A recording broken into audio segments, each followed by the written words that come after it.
West ইন্ডিজকে Bangla pass দিয়ে দিচ্ছে বাংলাদেশের ক্রিকেটাররা। যে উইকেটের প্রথম ম্যাচ খেলা হয়েছে রান পায় নাই, ধান ক্ষেত বলা হয়েছে। দ্বিতীয় ম্যাচ যে উইকেটে খেলা হয়েছে রান হয় নাই, পাট ক্ষেত বলা হয়েছে। তৃতীয় ম্যাচের উইকেট তো আর ভাই ধান ক্ষেত বলা যাবে না। প্রথম ম্যাচের উইকেটে যে উইকেটে খেলা হয়েছে সেম উইকেটে কিন্তু তৃতীয় ম্যাচটাও খেলা হয়েছে। প্রথম ম্যাচে এই উইকেটে স্পিনাররা টান পাইছে 4.9 ডিগ্রি, দ্বিতীয় ম্যাচে এই উইকেটে স্পিনাররা টান পাইছে 3.92 ডিগ্রি। তো যাই হোক, স্পিন উইকেট বাংলাদেশে হবে এটা সবাই জানে। সেখানে ওয়েস্ট ইন্ডিজের যে হেড কোচ ছিল ড্যারেন সামি, তিনিও কিন্তু বলছে যে হোম অ্যাডভান্টেজ তো নিতেই হবে। আমাদের উইকেটে যখন কেউ খেলতে আসে আমরাও আমাদের হোম অ্যাডভান্টেজটা নিয়ে থাকি। বাংলাদেশের নিচে এটা নিয়ে কিছু করার নেই, আমার টিমের প্লেয়াররাই খারাপ খেলছে, এটা আমি স্বীকার করে নিচ্ছি। সেখানে বাংলাদেশের সাইফ এবং সৌম্য সরকারের ব্যাটিং দেখে আপনার কাছে কি মনে হবে যে তারা কালকে ধান খেতে খেলছে? দেখেন, সৌম্য এবং সাইফ যে অ্যাকশানে খেলছে সেই অ্যাকশানটা যদি বাংলাদেশের ওপেনাররা রেগুলার ধারাবাহিকই খেলতো তাহলে মনে হয় খুব ভালো খেলতো। কারণ সৌম্য আর সাইফ কিন্তু নিজের জন্য খেলে নাই। সৌম্য যদি নিজের জন্য খেলতো তাহলে 91-এ গিয়েও মারার বলটাকে ঠেকে সিঙ্গেলে প্রবেশ পড়াইতো। আর 80 গিয়েও সাইফ কিন্তু 20 বলে 20টা রান করার জন্য 40টা বল সময় নিত, সমস্যা কিন্তু হইতো না। সেখানে কোচেরও একটা সাবাসী পাইতো। কিন্তু সৌম্য সাইফ নিজের জন্য খেলা নেই, তারা দলের জন্য খেলছে। কেন খেলছে? প্রথম দিকে যখন তারা বুঝতে পারছে যে ব্যাট বলে আসতেছিল তখন তারা হিট করা শুরু করে দিয়েছে। আউট হলে হব, রান তুলতে হবে। এবং প্রথম দিকে এমন একটা অ্যাটাকিং মুডে তারা চলে গেছে, সেই অ্যাটাকিং মুডটাতেই ওয়েস্ট ইন্ডিজের কাছ থেকে তারা ম্যাচ টোটালি বের করে নিয়ে নিছে। আপনারা খেয়াল করবেন, 25 ওভারে বাংলাদেশ 176 রান, 50 ওভারে বাংলাদেশ 300 বেরোতে পারে না। অথচ অন্য কোনো দল হলে, অন্য কোনো উইকেট হলে, অন্য কোনো স্টেডিয়াম হলে তাহলে বাংলাদেশ দলের কিন্তু রান হয়ে যেত 350+। দেখেন, এই পিচে খেলে আমি কোনো দলের ব্যাটারদেরকে গালি দিতে পারবো না। কারণ আপনারা হয়তো মনে রাখছেন যে সাকিব আল হাসানের মতো বিশ্বনন্দিত ক্রিকেট প্লেয়ার যখন মন্তব্য করে যে মিরপুরের মাঠে যদি কোনো ক্রিকেটার 20টা ম্যাচ খেলে বা 10টা ম্যাচ খেলে তার ক্রিকেটার কেরিয়ার শেষ হয়ে যাবে।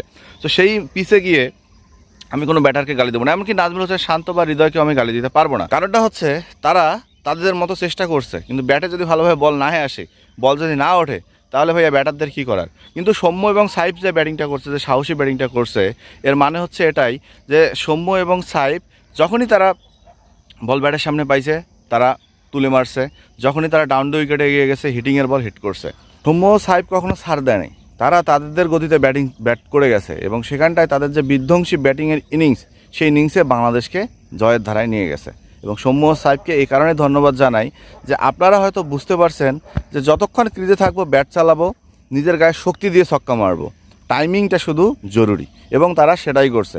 সেখানে যখন সৌম্য সাইফ 25 ওভারে 175 রান বা 76 রান করে চলে গেল, বাংলাদেশের পরের মিডল অর্ডার ব্যাটিং বেহাল দশা।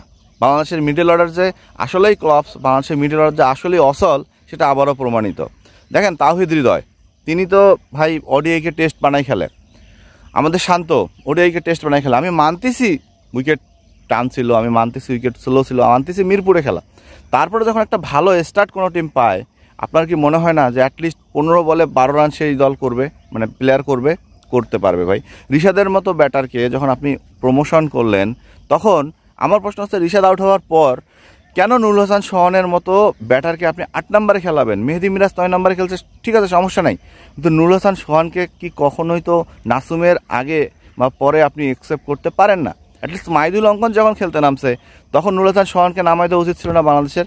কারণ রানের গতি যেটা আছে সেই গতি তাকে থামানো যাবে না, মারতে থাকেন। কারণ ওই সময়টা যতই আপনি ভালো বোলার নিয়ে আসেন না কেন, বোলাররা কিন্তু অলরেডি লাইন হারায় ফেলছে। সৌম্য আর সাহেব যেভাবে পেটাইছে তারা কিন্তু ব্যাক করতে পারতেছিল না, তারা কিন্তু জায়গা খুঁজে পাচ্ছিল না। ঠিক বাংলাদেশের পরের ব্যাটারগুলোও যদি এভাবে মারতো, হৃদয় বলেন, শান্ত বলেন, অঙ্কন বলেন, নাসুম আসছে, রিশাদ আসছে, তারা যদি এভাবে মারতো, ওই জায়গাটার যদি নুরুল হাসান সোহান থাকতো, তিনি যদি ওভাবেই ব্যাট চালা যেত, তাহলে আমার মনে হয় রান 300 ক্রস করতো। কিন্তু যাই হোক, ওই যে সবাই এসে একটা মাইন্ড সেট আপ করে নিছে যে মিরপুরের উইকেট যখন একটু টান করা শুরু হয়েছে তখন তারা ডিফেন্সিভ খেলে। আরে ভাই, বাংলাদেশের মিডল অর্ডার মানেই ডিফেন্সিভ।